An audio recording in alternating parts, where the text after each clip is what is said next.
If you're responsible for your city's cash and investments, this video is for you. Maybe you're new to investing, but you're responsible for taxpayer money. You know to exercise extraordinary care with other people's money. In order to keep it safe and earn interest, you don't want to be surprised by a risk you hadn't considered. As a city or special district CFO and finance director for the past 2 decades, I've learned some valuable lessons from knowledgeable and generous people in our fraternity. I'm truly grateful to those who have unlocked the secrets of municipal investing and shared their highly effective habits of smart city treasurers. It's my hope to pass on a short checklist with some very simplified suggestions. I hope you can enhance your professional reputation, increase your value to the city you serve, and pave the way for improved interest revenue in your city's budget.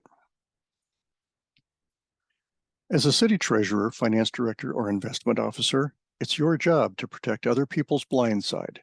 They're relying on you to know all the dangers that are out there handling taxpayer money. And you want to know you won't be surprised by something you didn't think of. In this video, let's explore different types of risks and the most obvious strategies for mitigating them. Please capture and incorporate the risk management elements that pertain to you in your city's investment policy. Some of them you can avoid entirely, and some you can't. Market risk refers to potential losses from changes in market conditions.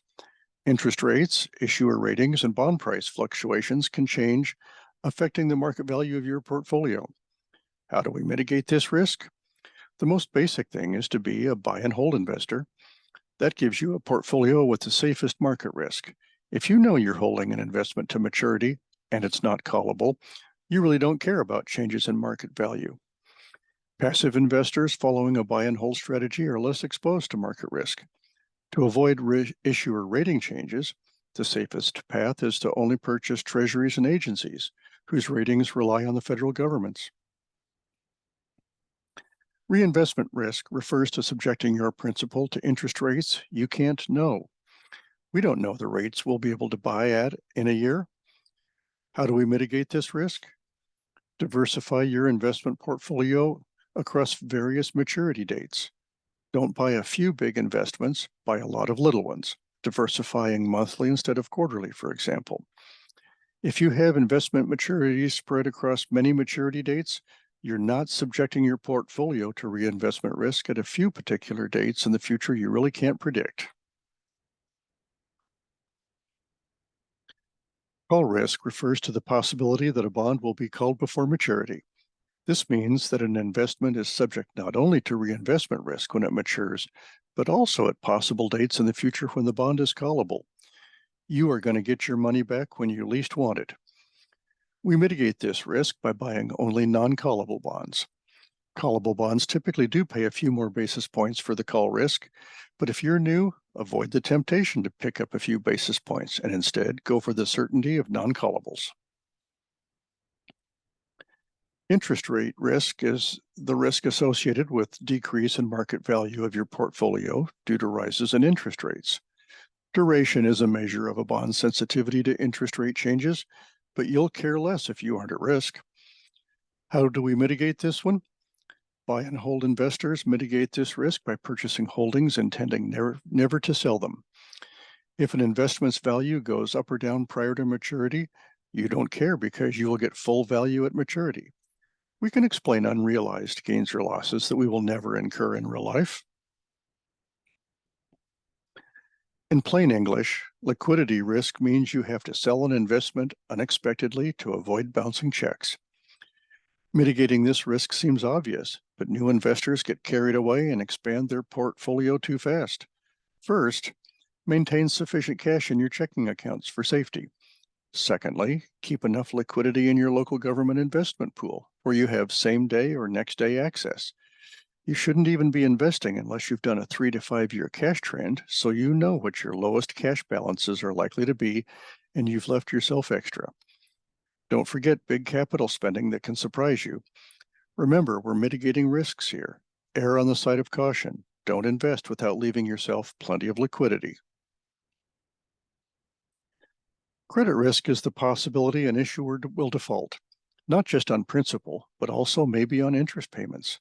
How do we mitigate this risk? Invest primarily in U.S. Treasuries and agencies with high credit worthiness. Assessing credit risk for investments in corporate bonds isn't just before purchasing one, it's ongoing because you have to monitor your holdings continuously. You can avoid purchasing investments that even require credit analysis. I will say that if you're new to investing, don't buy corporate bonds or commercial paper.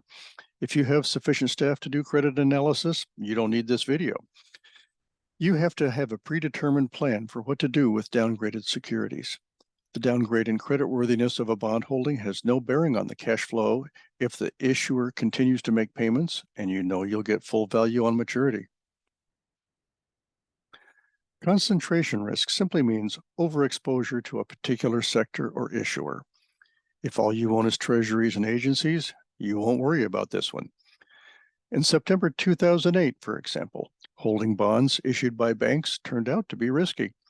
How do we mitigate this risk? Most city investment portfolios don't have staff for credit analysis, so they don't even buy corporate bonds. Those who do diversify by issuer, looking across all holdings to reduce concentration risk. The safest route is to buy only treasuries and agencies, issuers explicitly or implicitly guaranteed by the U.S. federal government.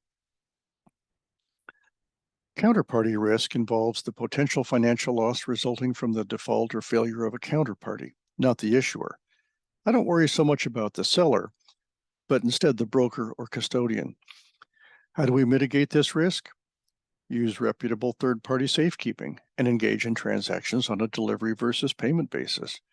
It's important to not rely on a broker who sells you an investment to also have the custody of the investment.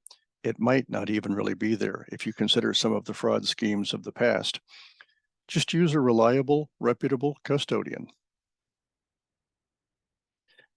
Please don't think an 8-minute introductory video tells you everything you need to know.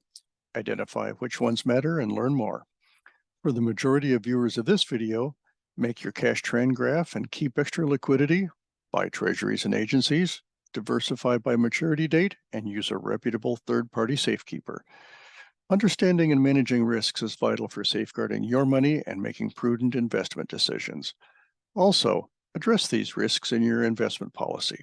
You can protect your city's financial assets and fulfill your fiduciary responsibilities, but also prepare those who follow in your footsteps.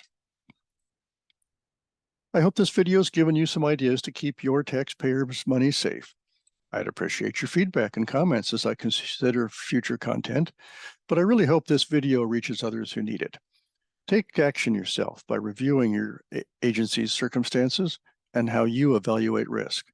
Be able to explain your own city's circumstances in your own words. In finance, our success lies in helping others succeed. This video aims to help you because it's your efforts in managing your city's investment portfolio that will contribute to the financial success of your city and make it a better place. Thanks for watching.